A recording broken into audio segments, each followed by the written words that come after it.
почитувани гледачи на интернет телевизијата Експрес ТВ. Добро дојдовте во новата епизода на емисијата 60 секунди, која што е прва од серијалот на нашата специализирана програма која што ќе оди преку нашата интернет телевизија. Веќе за прв пат се дружевме во текот на четвртокот, кога дискутиравме околу почетокот на воените действија во Украина. Овој пат повторно имаме средба, каде што ќе имаме и гостин. Наш гостин овој пат ќе биде доктор Стефан Гајич, истражувач од Институтот за европски студии од Белград. Инаку Стефан е намерно избран од наша страна да биде вечерва наш соговорник, затоа што тој беше еден од ретките кој што инсистираше дека се спрема руска воена инвазија врз Украина и дека председателот Путин и политичкото раководство на Руската Федерација ќе се одлучи за еден ваков чин. Тука со мене во студиото повторно е и професор Жидос Даскаловски, еден од основачите на интернет телевизијата Експрес ТВ, и започнуваме полека со втората епизода од нашата пилот програма. Жидос, сакаш нешто ти да додадеш? Ба не, благодарам за Стеван што дојде. Мислам дека би било интересно тој да ни каже денеска како ги гледа состојбите, стање на терену и така натаму. Да, значи само пред да префрлиме на Стефан, да дадеме само еден курс преглед. Значи денеска во текот на денешниот ден имаше преговори на двете страни кои што се водеа во градот Гомелј, од кои што излезе многу штуро соопштение, каде што вела дека повторно ќе се сретнат за 2 дена. Истовремено во текот на вчерашниот ден имавме една тектонска геополитичка промена, односно Сојузна република Германија најави дека од сега па натаму тие веќе нема да следат досегашната пацифистичка политика, туку дека ќе изберат да го милитаризираат своето општество. Се разбира, исто така има една ескалација во односите помеѓу Европската унија и Руската Федерација.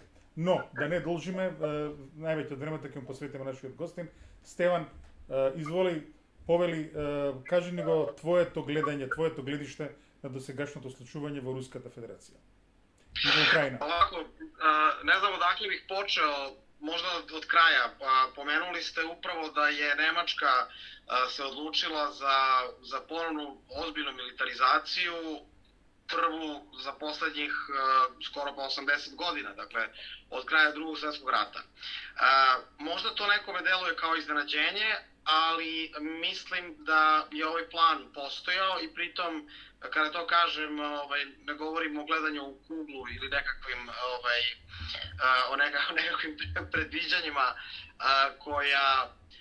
koja su ovako ad hoc, već se oslanjam na govor Georgea Friedmana koji je 2014. godine za 100-godišnjicu početka izbijanja Prvog svjetskog rata učestvovao u Beogradu na konferenciji koju je organizovala jedan centar, think tank koji se zove CIRST, koga vodi bivši ministar spoljnih poslova Srbije Vuk Jeremić. George Friedman je čovek koji je bio dugo godina glavni urednik američkog časopisa Stratfor, za koji se često kaže da je neka vrsta portparola CIA, Centralne obaveštene agencije.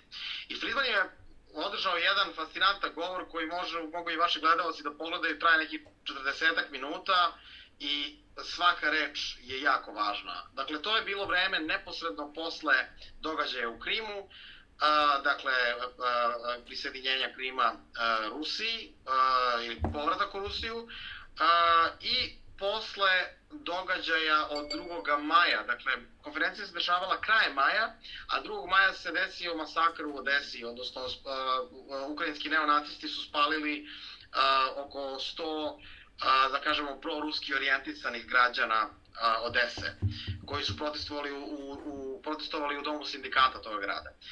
Friedman je tada rekao da bi Nemačka večito želela da ostane u stanju posle hladnoratovskog trenutka. Dakle, da je to bio prvi put u istoriji Nemačke da je ona bila hegemon u Evropi, a da to nije podrazumevalo nemačke vojne čizme na nečijoj tuđoj teritoriji. Da je ona ekonomski postala hegemon i da je čitava ekonomija Evropske unije bila orijentisana na nju. U tome, naravno, smislu smo mi, kako su nas još i nacisti nazivali sektor jugoistok, dakle teren Jugoslavije, bili periferija i zbog toga su uglavnom naši ljudi odlazili tamo da rade, a manje smo imali neku vrstu pravog ekonomskog razvoja koji bi od nas napravio central. To je neka druga priča. Friedman je rekao da Amerika ne želi da Nemačka ostane večito u tom trenutku i da ona neće moći taj svoj san da produži u nedogled, već da Nemci treba da rade ono što najbolje umeju, a to je momci, naoružajte se i krenite na istok. Ja sam bio zaprepašćen takvom iskrenošću na neki način. Također rekao je for you, misleći na Srbiju, the question is Bulgaria. Za vas je pitanje Bugarska. I od tog trenutka počinjem da razmišljam u tom smeru, dakle na što je on tačno mislio. Da li u slučaju rata nekog sa Rusijom zapravo jugoslovenski prostor očekuje slična sudbina iz Drugog svjetskog rata. Dakle, da on bude podeljen na neke vrste okupacionih zona, pa da recimo Bugarska uzme ponovo da južne i istočne delove Srbije, pola Makedonije, da Albanija takođe preuzme. Dakle, to su sve stvari o kojima sam počeo mnogo intenzivnije da razmišljam kad sam čuo Friedmana. I u tom kontekstu uopšte ne treba gledati sa iznenađenjem na izbor Rusije. Rusija je bila prinuđena da učini ovaj korak ili bi se jednostavno rat dogodio, ali ne na njihovim uslovima. Dakle, Rusija je ponavljala decenijama da želi da spreči širenje NATO-a, odnosno približavanje nuklearnih kapaciteta njenim granicama. Zašto? Zbog toga što se u tom slučaju gubi ravnoteža straha koja je postojala u hladnom ratu. Dakle, strah od međusobnog uništenja, da kada jedna strana, ne daj Bože, ispali rakete, da druga strana ima dovoljno vremena da na njih odgovori. U slučaju previše, ja naravno nisam stručnjak za rakete, ali prosto to je argument koji je Moskva koristila, da su te rakete previše blizu njenim granicama, onda ne postoji vreme za odgovor. Putin je to stalno iznova ponavljao. I prosto bilo mi je jasno da će Rusija morati nešto vrlo konkretno i vrlo spektakularno da učini kako bi sprečila ovo. Sa druge strane, sama Ukrajina je počela da stvara jedan identitet anti-Rusije. Dakle, u neku ruku ovaj rat u Ukrajini je rusko-ruski građanski rat. I jedan i drugi narod govore ruskim jezikom. Kijev je zapravo centar prve ruske države, na ruskom se kaže da je Kijev majka svih ruskih gradova i ovo nije sukob dve strane koje su različite. Zapravo je neka vrsta porodične tragedije, ja bih rekao. Što čak i objašnjava način na koji je specijalna operacija izvođena. Dakle, ukoliko uporedimo kako je Moskva postupila u prvim danima specijalne operacije sa, na primjer, operacijom Iraqi Freedom iz 2003. godine, koju su Amerikanci izvodili, to uopšte nije isto. Dakle, mi imamo slike da prve probojne trupe Rangeri ulaze u iračke gradove i pucaju na sve pred sobom. Dakle, ne gledaju šta su ciljevi, šta su vojni, šta su civilni ciljevi. Uostalom, nedavno smo imali pre neku godinu osvajanje Mosula, koji je potpuno bio preuzet od islamske države, ali je potpuno bio sravnjen sa zemljom. Rusija je pokušavala to da izbegne. Čini se da veće krvoproliće možda neće moći da bude, nažalost, izbegnuto. Zaista je indikativno da je Rusija danas apelovala na vlasti u Kijevu i da pusti građane Kijeva, da je napravila koridor kako bi se izbjegle civilne žrtve pri zauzimanju grada. Tako da mislim da možemo da očekujemo od ove večeri, s obzirom da Ukrajina nije bezuslovno, odnosno da ukrajinske vlasti nisu bezuslovno kapitulirale, što je jedini način da se spreči dalje civilne žrtve. Mislim da večeras možemo da očekujemo brže napredovanje, mada moram da kažem da je ovo do sada bilo izuzetno brzo. Teritorija koju Moskva trenutno kontroliša, koju je juče kontrolisala, je otprilike veličine Savezne Republike Jugoslavije, dakle Srbije i Crne Gore. Значи, Стефане, прашањето кое што сакаме да го поставиме е можне јасно, односно како ти дојде до сознание дека сигурно ќе има руска инвазија во Украина. Кои беа тие параметри кои што ги следеше, кои што доведоа до заклучок дека ќе има руска инвазија, за разлика од другите кои што не сметаа така? Значи, prva stvar koja mi je bila jako ozbiljan indikator, to je u junu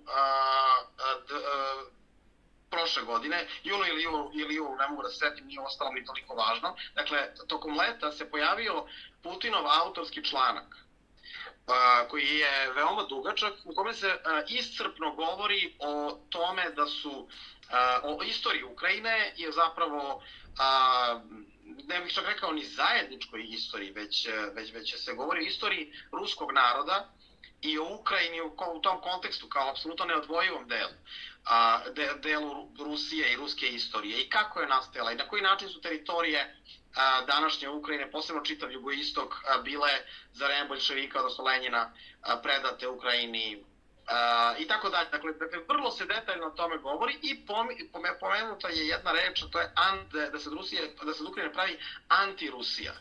Odnosno, da zapravo ta država, da bi osnova ukrajinskog identiteta, što je činjenica za poslednjih nekoliko godina, s obzirom da su neonacisti preuzeli diskurs govorimo o javnom diskursu, čak nije bitno ko je predsjednik, da li je Porošenko ili Zelenski, ja govorim o ljudima koji su na Majdanu imali, da kažem, fizičku silu i koji su napravili kasnije ove dobrovoljačke bataljone koji imaju otvorene nacističke insignije, pravili su neku vrstu anti-identiteta. Ako bismo poredili sa jugoslovenskim prostorom, to je, recimo, ekstremni hrvatski identitet. Dakle, po čemu se Hrvat razlikuje od Srbina? Govori istim jezikom, manje više se isto ponaša, isto izgleda i tako dalje, iste su navike, ali pre svega je ne Srbin. Dakle, Srbi su referentna tačka za, da kažemo, taj ekstremni pogled na hrvatski identitet. Posebno u ovim dinarskim krajevima da su apsolutno isti ljudi i prezivaju se isto i tako dalje, samo ih vera razlikuje. To je ono što je počelo da se događa u Ukrajini i Putin je na to stavio akcent. To je bila prva stvar koja mi je ukazivala da se nešto ozbiljno dešava. A druga stvar je ponovna pojava u javnosti Vladislava Jurjevića Surkova. To je čovjek koji je bio glavni Putinov polittehnolog, kako oni kažu, odnosno kod nas se to naziva spin doktor, koji je vodio, ajde da kažemo, glavnu reč do neke 2012. 13. 14. godine.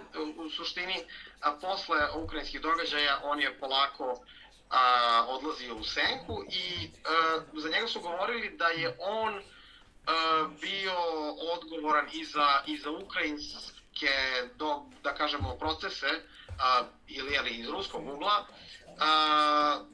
za vreme Majdana i u prvim, da kažemo, fazama sukoba na Donbasu.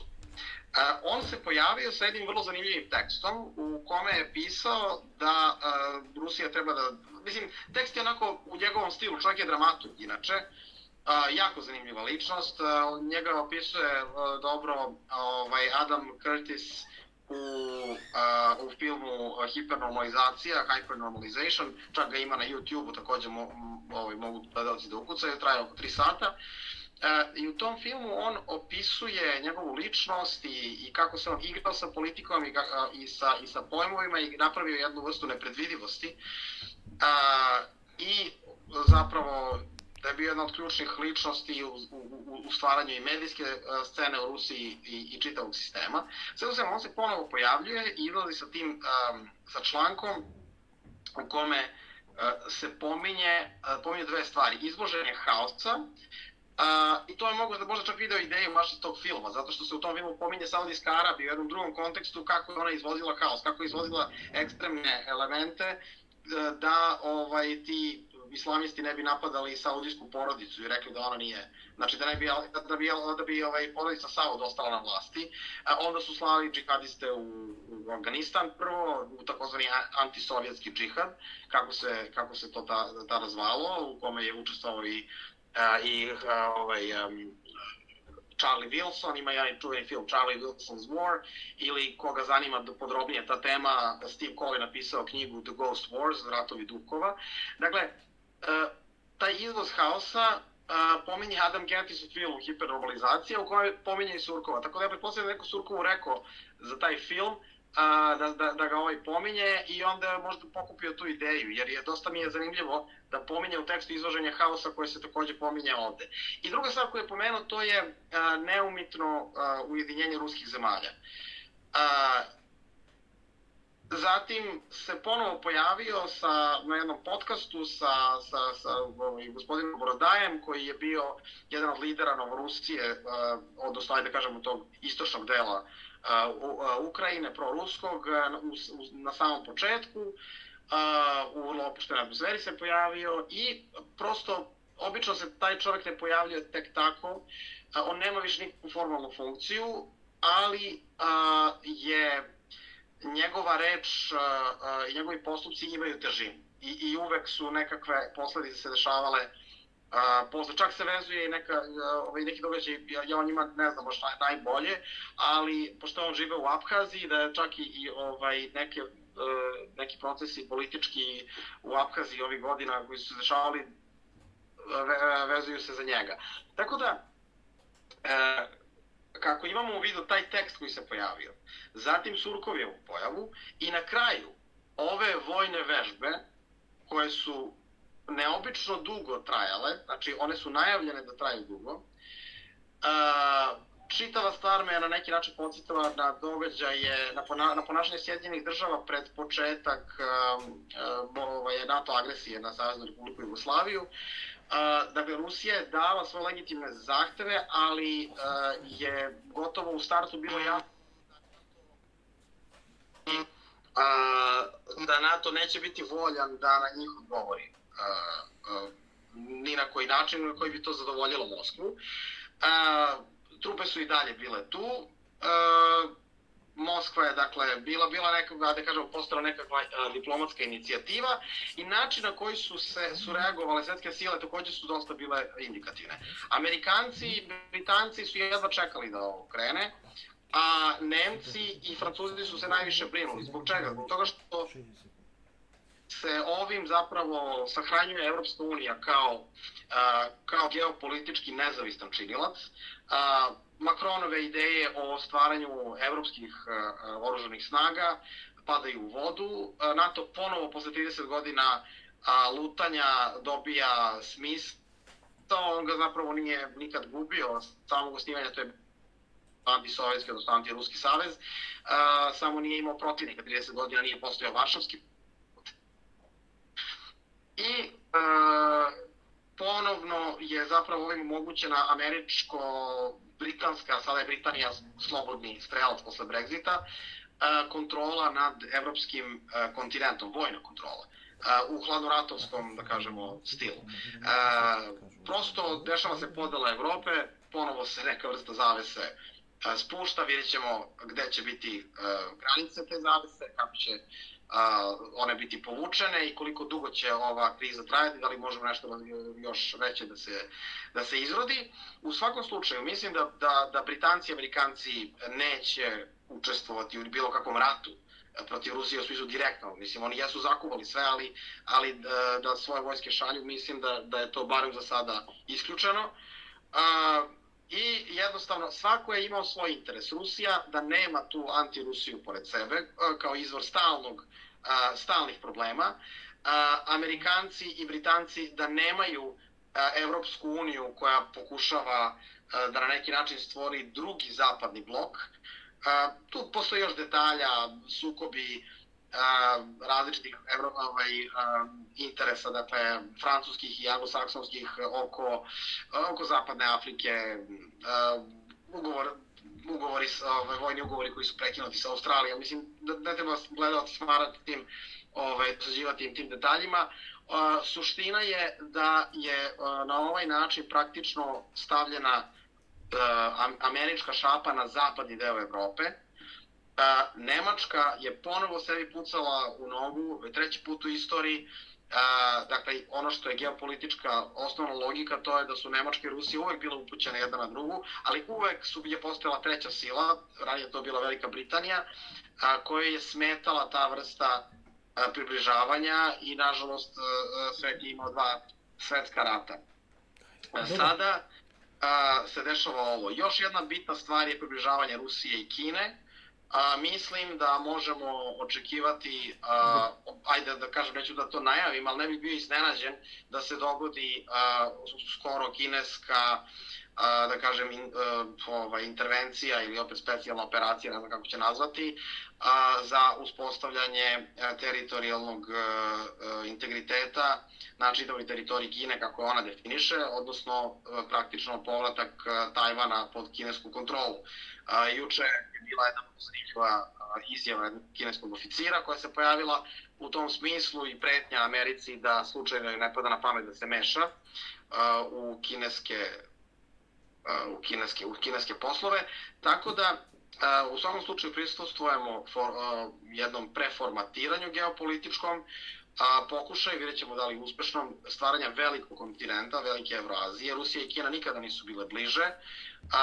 Trump je dao jednu zanimljivu izjavu, rekao je da je Bidenovo ponašanje neverovatno glupo, da je on ceo život odrastao tokom hladnog rata, da je bio učen, da jedino što ne smije da se dogodi to je zbližavanje Kine i Rusije i da zapravo stalno treba igrati, da Amerikanci treba to da rade. I to je preporučivao i ovih poslednjih godina i gospodin profesor Mearsheimer i Henry Kissinger i mnogi drugi, ali to su ljudi real politike.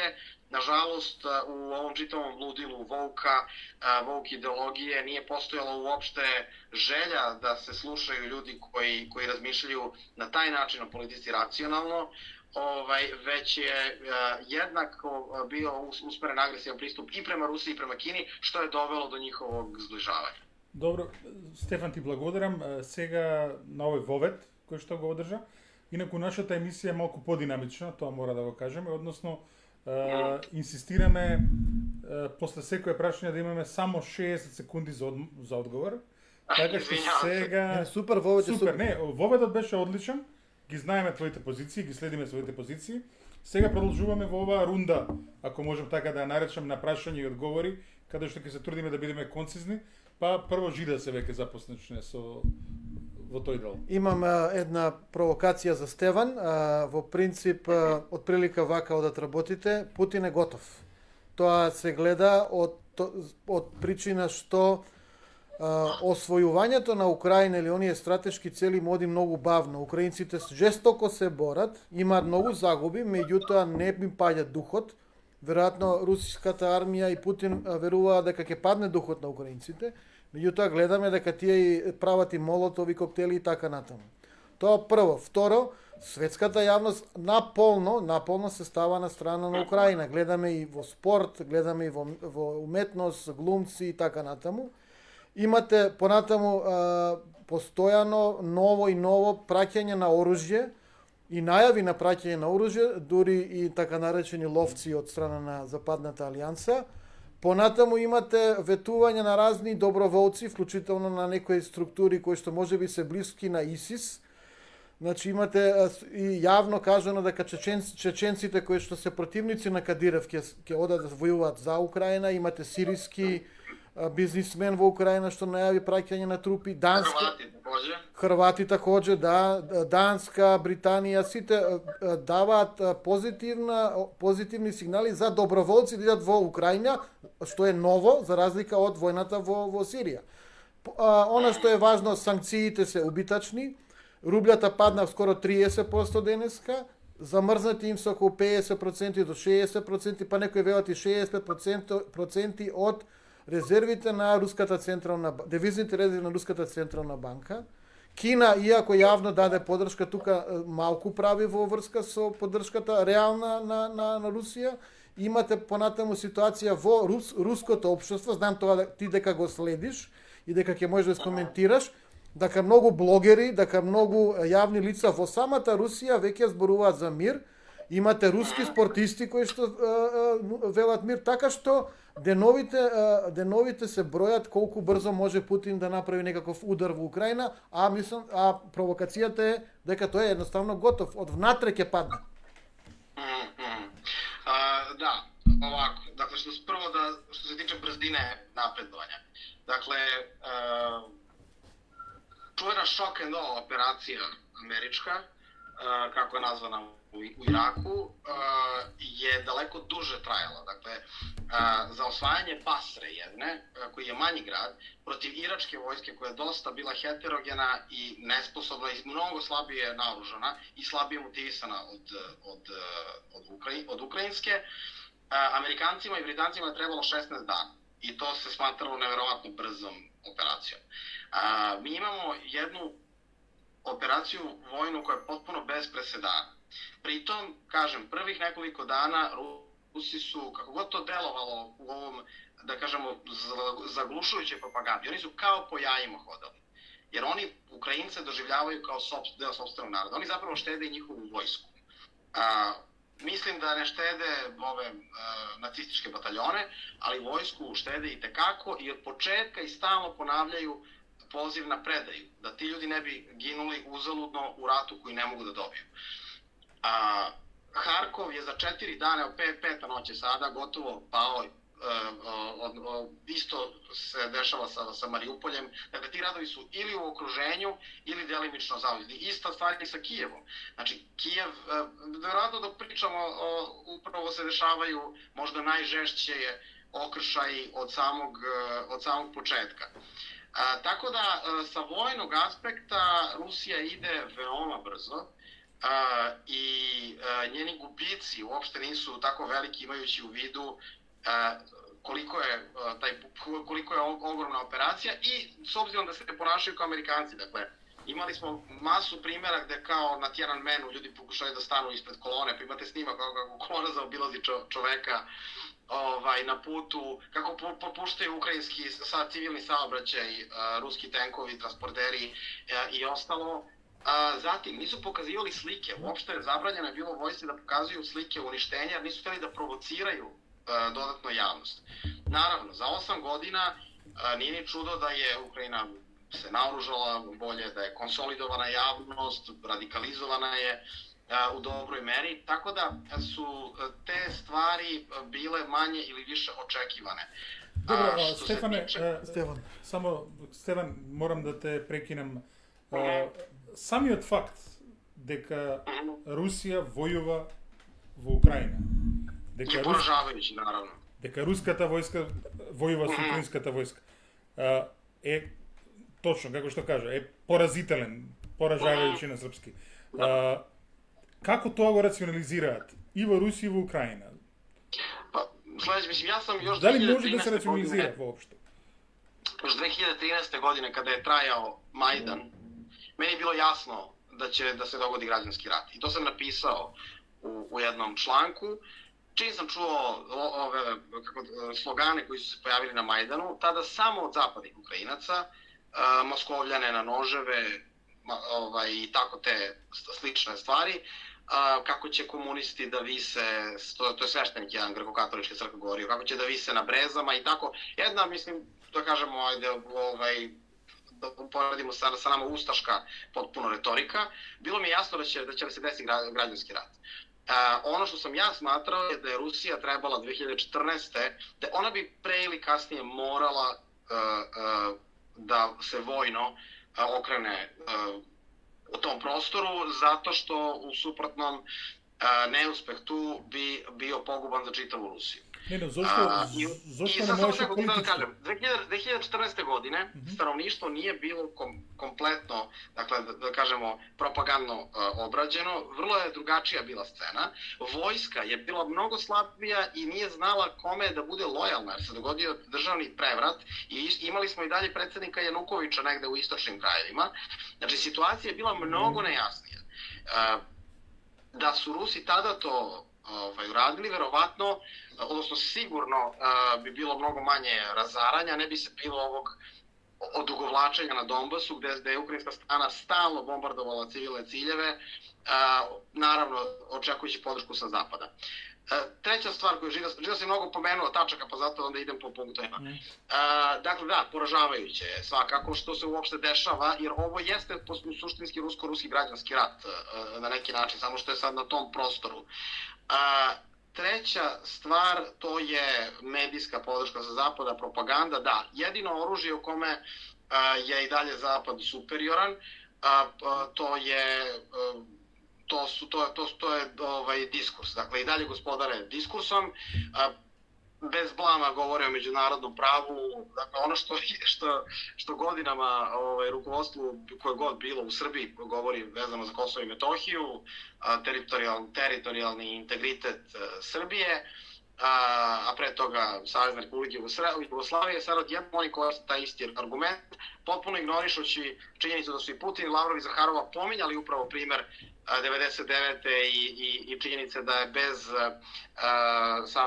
odluke Saveta bezbednosti NATO bombardovao suverenu državu i evropsku prestonicu, Beograd i tako dalje. Tako da tu je podrška jaka. I ono što je suština, što je Žida spomenuo, to je podrška, da kažemo, Ukrajincima u samoj Moskvi.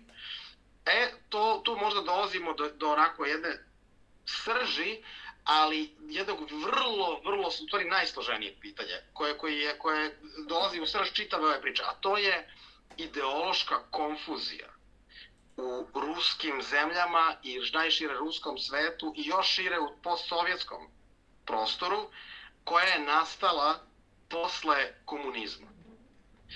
Sve ovo je zapravo neka vrsta duhovne borbe, gde nema samo dve strane, dva ideološka pogleda, već postoji čitav niz, pluralizam pogleda, i imamo čitavu klasu koja je zapravo nastala za vreme Putina i zahvaljujući Putinu, koja mu je najveći protivnik. To je ono što Rusi zovu kreativni klas. To su, da kažemo, mlađi ljudi,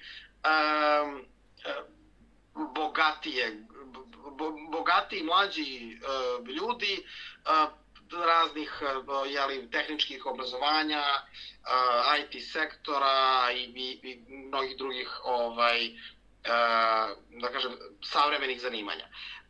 Ti ljudi su se pobunili protiv vlasti 2011. godine, ako se sećate, na Bolotnom trgu. A da kažemo, određeni patriotski naboj, ni najbolji zapravo trenutak za ovako nešto, ovo što sada vidimo, bio je 2014. godine.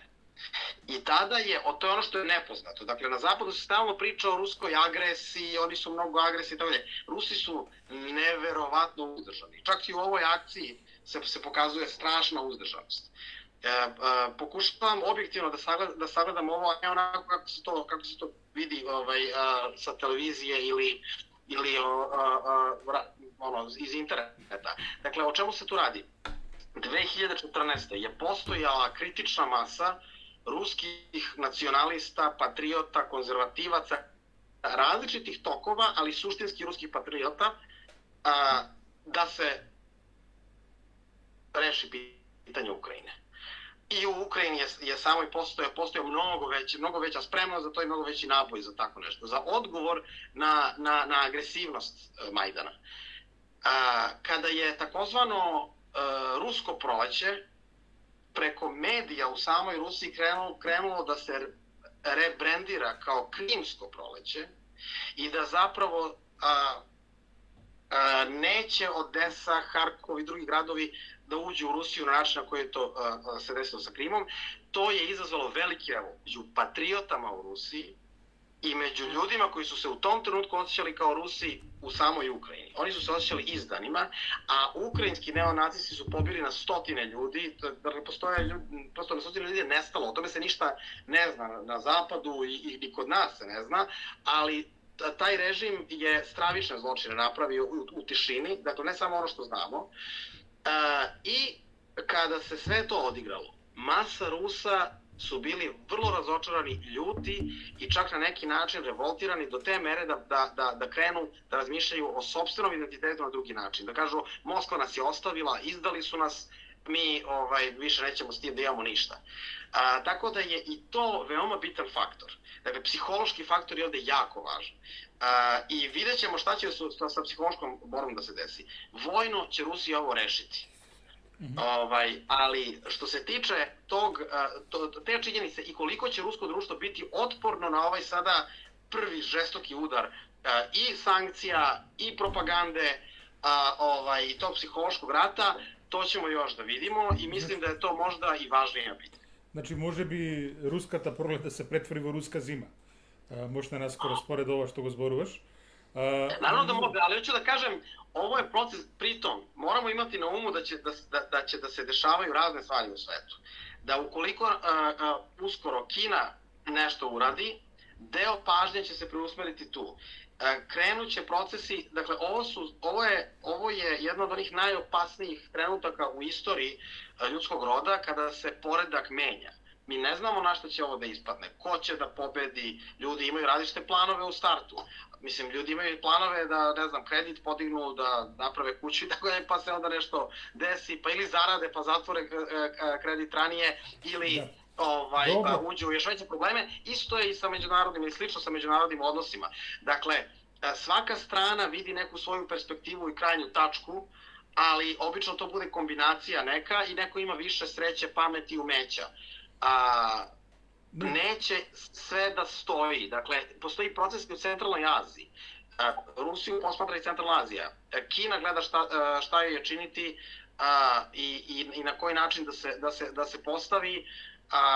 Dakle, mnogo je faktora, ali mislim da postoje ovo dva glavna. Jedan je vojnik, gde mislim da su stvari prilično jasne, a drugi je da kažemo, ideološko-propagandno-psihološki. I to je zapravo bitka koju mi svi koji nismo tamo, a i ljudi koji su tamo involvirani, najviše vidimo. Dakle, mi čitamo vesti, pratimo kanale, to stvara određenu atmosferu, u zavisnosti od naših ličnih preferencija menja nam se raspoloženje, tako da mislim da je taj, da kažemo, neki vazdušasti, postmoderni faktor zapravo vrlo realan i vrlo bitan, kao i u svakom ratu. Stevane, ovde u Makedoniji, izvini, ovde u Makedoniji veke nemate možnost da gledate što kažuva Rusija. Jednostavno, RT i Sputnik se trgnuvat od kabelskите operatori. Ne možeme ние во Македонија, освен ако не користиме VPN или Tor браузер, да гледаме RT.com на интернет. Значи, едноставно во Македонија таа лагодност што ти ја имаш во Србија, ја немаме, освен ако некој знае како на Телеграм да гледа разни групи кои што имаат многу информации и кои што веројатно во моментот се дури порелевантни од класичните медиуми западни или источни, западни или руски.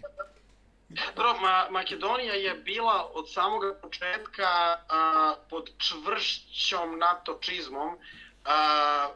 Dakle, možda u nekim trenucima nije imala, mogla je, ako da kažem, da izbegne neke događaje, ali pre ili kasnije su se stvari dešavale, nažalost, vrlo negativno po narod i društvo, ali ne treba misliti da je u Srbiji ne postoji ova vrsta pritisaka. Dakle, mi imamo televizije koje su potpuno pronatovske, kao što narod je razumljivo protiv NATO-a i prirodno proruski orijentisan, što uopšte ne znači da ova druga propaganda nema uspeha, posebno sa tom nekom udaranjem na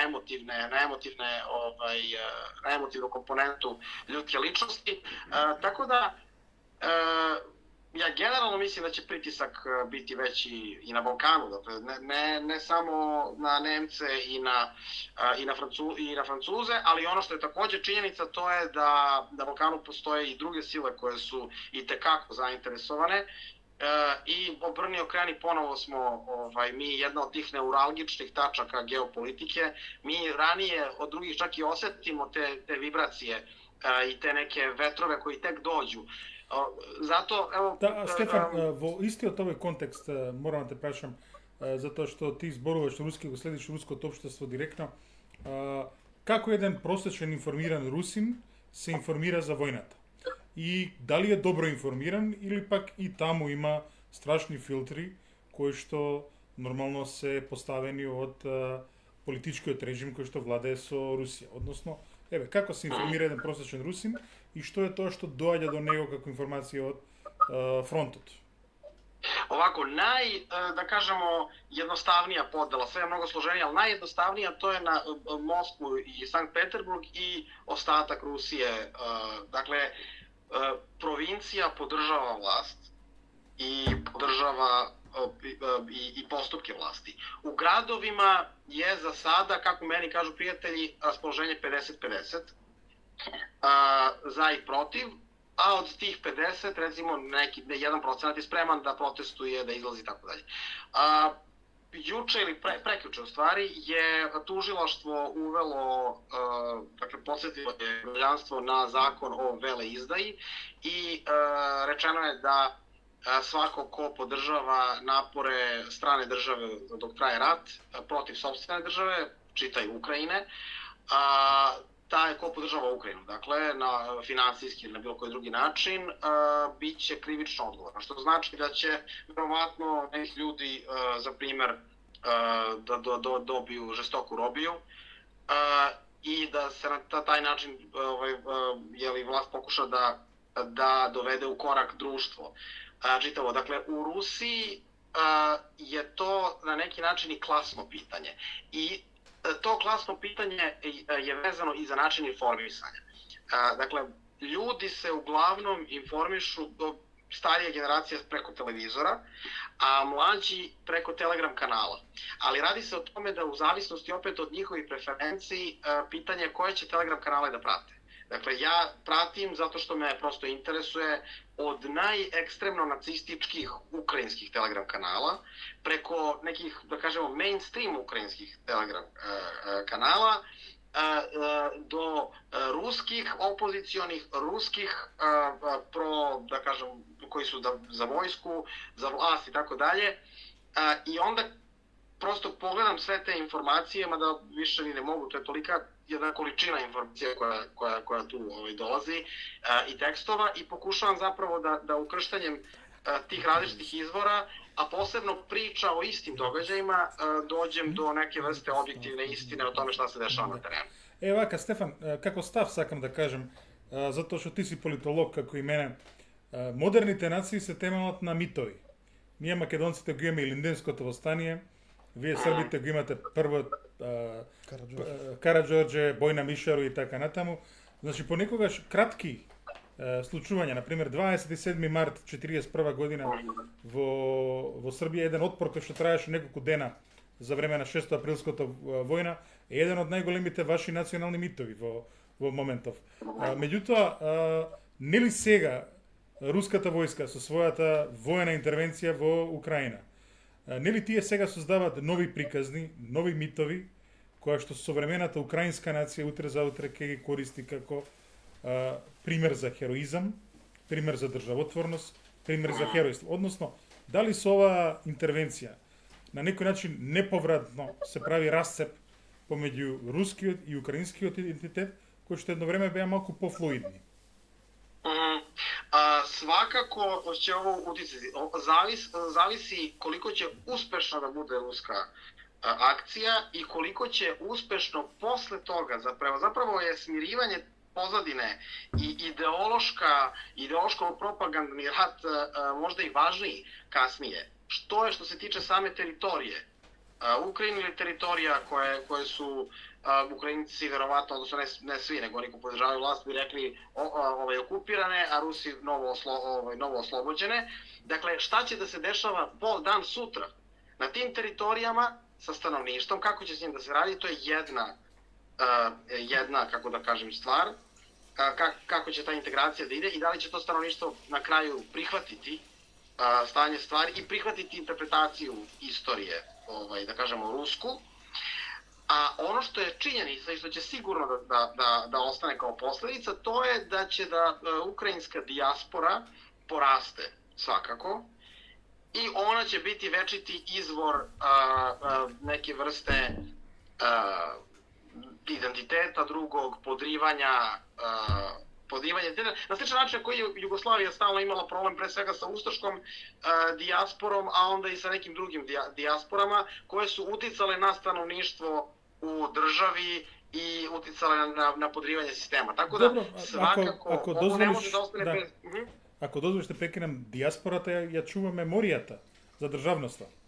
Tako je, и upravo токму тоа нели си направи сега Русија еден вид на перманентен проблем, затоа што ќе се јават длабоки бројни чувари на украинската државност, доколку се случи таму развој. Има една друга ствар.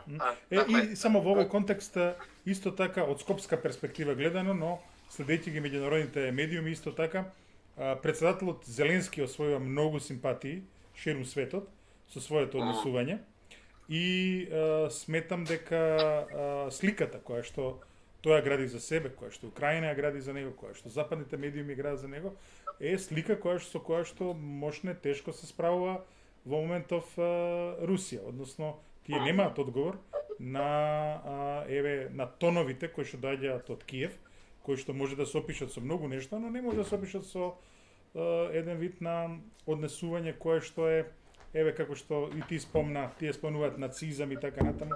Мислам дека ова што излега во моментот од Зеленски не може да се опише со такви сурови зборови, туку напротив Знате шта, Зеленски, он има едно лице, пазите, тој радио Алија Избеговиќ. Алија Избеговиќ е био творац исламске деклараcije, а pričao je o građanskoj Bosni, imao je onoga na CNN-u, kako se zove, Muhameda Šaćirbeja, koji je med iz usta mu je izlazio, ali na terenu treba pogledati bataljon Azov, bataljon Ajdar, bataljon Tornado, i to su vrlo brojne jedinice neonacista. Mislim, oni imaju tetovaže, kukaste krstove po sebi i vrlo se hvale time. Ne samo to, iz Rusije su dolazili dobrovoljci nacisti da ratuju za ukrajinske bataljone. Zato ja kažem da je ovo rusko-ruski građanski rat na neki način.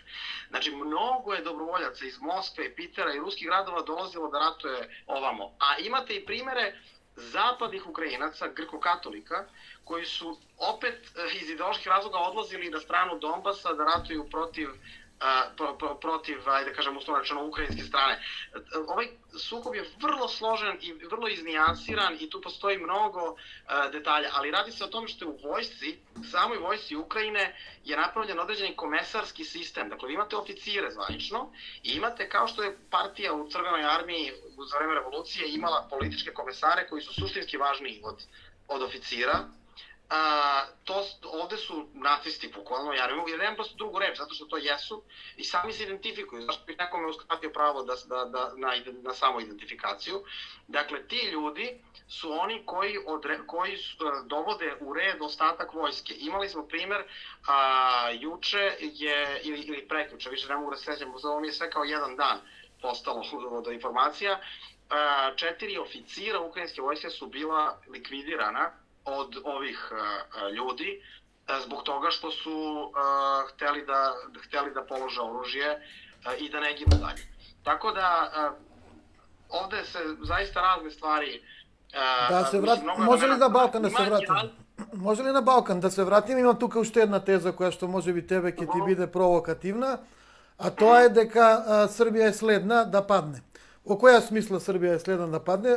По мене, по оваа војна, Европска Унија ќе се сврти кон Западен Балкан и кон сите земји ќе се има еден пристап на побрзо евро проширување за Македонија, за Албанија ќе почнат преговори, Црна Гора ќе иде брзо, освен Србија. За Србија ќе има голем притисок да се одлучи дали е за Запад или е за Русија. И во таа констелација, мислам дека тој српски притисок не може да Белград нема да може да го издржи едноставно. Pazite, ja uopšte ne isključujem, naprotiv, ja mislim da je sasvim moguće da se nama dogodi direktna vojna okupacija u stilu nemačke vojne okupacije iz Drugog svjetskog rata. I naravno sva stradanja koja idu sa tim, podela na okupacione zone i sve ostalo.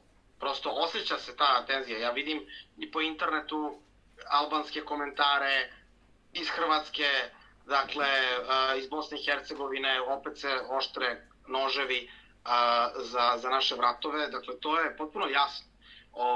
I Zapad, taj isti koji kuka za sudbinu dece i ostalo, sada poslednja 3-4 dana, a nije se setio poslednjih 8 godina da isto to primeti u Donbasu, će to potpuno aminovati, jer kakvu sudbinu ovakvi heteronormativni homofobi poput Srba treba da dožive, nego da budu poklani ovce.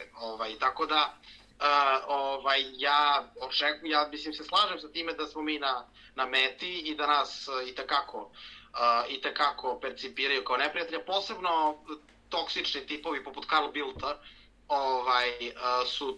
se tu ističu. On onako je rekao otvoreno, nemogući da sakrije svoju mržnju, da je da je u stvari pravoslavna crkva kao takva ostala problem, i govorio je i o tome kako ga dođe u Beograd, strašno mu je da vidi billboard na kome piše, to je Gazpromov billboard gde su spojene ruska i srpska zastava i piše nešto partnerstvo za budućnost ili tako nešto, kako je to strašno i tako. I on je sad bio prvi da kaže da se Srbija diskvalifikovala za evrointegracije. Kao da smo ikad bili kvalifikovani za evrointegracije, svakome više sa 2 grama mozga je jasno da te priče nikad ni nije bilo ništa, a posebno sad nema.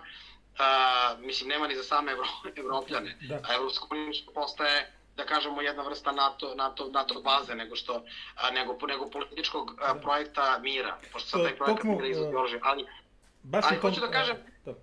Токму во тој контекст, баш во тој контекст, Стеван, прашањето е околу внатрешната политичка сцена во Србија, односно како се поставија српските политички партии во пресрет на изборите, кои што доаѓаат во април, во однос на ово прашање, и кои се и твоите очекувања? Знаеме дека ти си еден пламен опозиционер во Србија, меѓутоа сепак се надевам дека од тебе можеме да добиеме малку објективност околу тоа кои се реалните очекувања што можеме да ги очекуваме од изборите и нормално кои се позициите внатре во Србија на српската политичка сцена околу случувањата во Украина.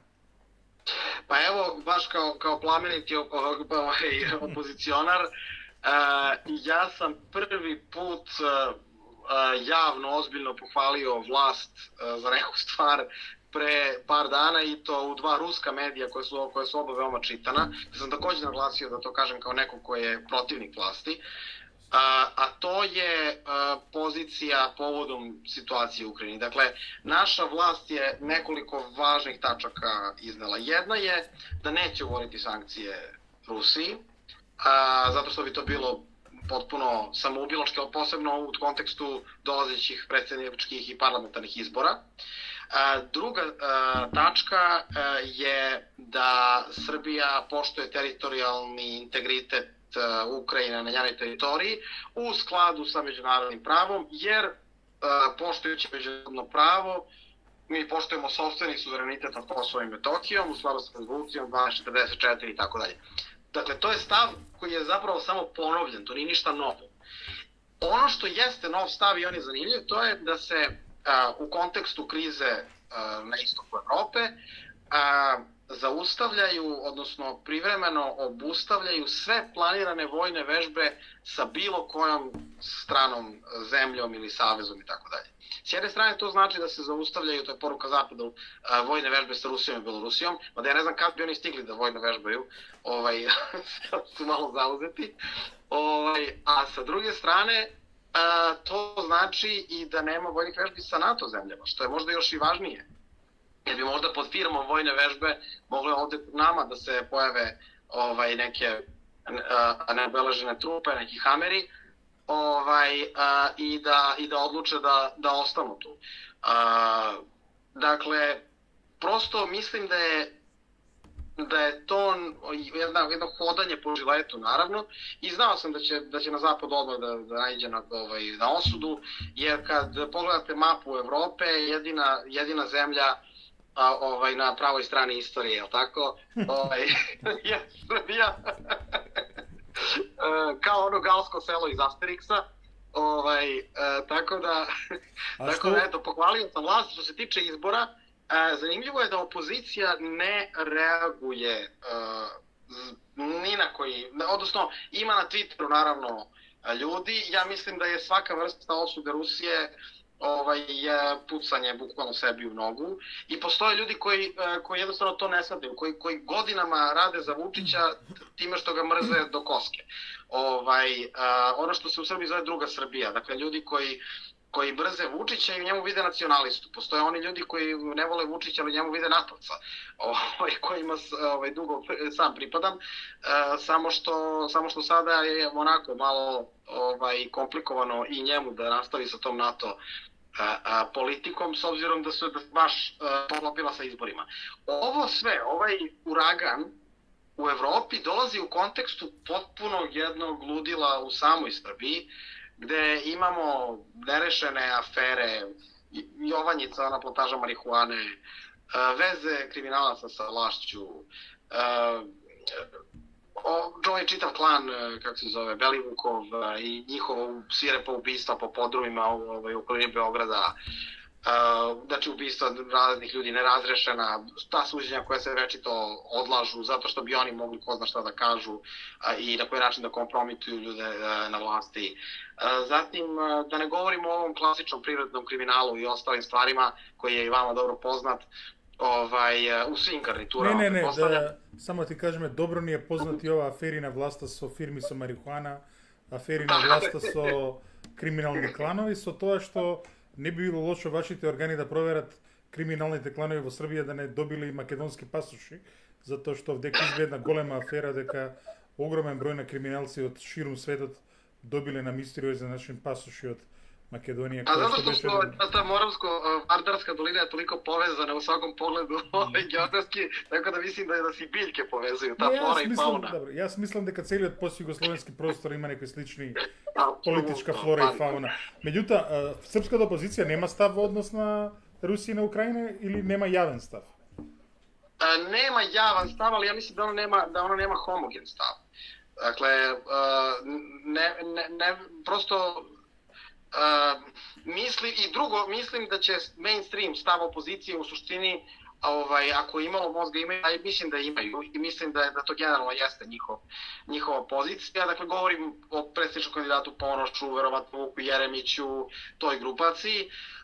Pretpostavljam da će njihov stav biti identičan stavu vlasti. Mislim, oni mogu da kritikuju, da kažu vlast nije uradila, ali da suštinski to bude isti stav. Dakle, to očekujem, zato što je vrlo delikatan moment i sad kad bi osudili Rusiju, ne bi, prosto bi svake šanse sebi izbili. Ono što može da se dogodi, to je da Beograd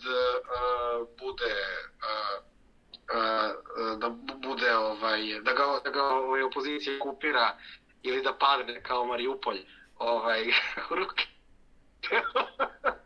opozicije, što bi onda kreiralo jednu jako zanimljivu situaciju, da ukoliko bi republički nivo ostao pod kontrolom SNS-a, odnosno Vučića, imali bismo haos u kontekstu opet ovog međunarodnog haosa i taj neki unutrašnji, jer bi onda naravno sve moguće afere od Beograda na vodi i ko zna čega sve ne, samo u Beogradu isplivale na površinu. Tako da nas očekuje, ne znam, neka mi Bog u pomoć, šta da kažem, pošto uopšte ne bih, toliko je, da kažem, varijabila različitih, toliko je faktora nepredvidivih koji su se u isto vreme zgusnuli na našem području da je teško bilo šta stvarno sa sigurnošću. Za kraj, Stevane, da li misliš дека освен може би Мариупол, секое друго влегување на руска армија, значи озбилно, сериозно влегување на руска армија во Харкив и во Киев, би дошло до една битка како Грозни и фактички Русија би влегла во афганистанско сценарио со големи жртви, со големи трошоци кои што едноставно заради јавноста во Москва Путин нема да може да ги издржи. Еве, за крај ова би било. Pa ne može da bude kao Grozni kad su sad Čečeni sa Rusima zajedno. Šalim se.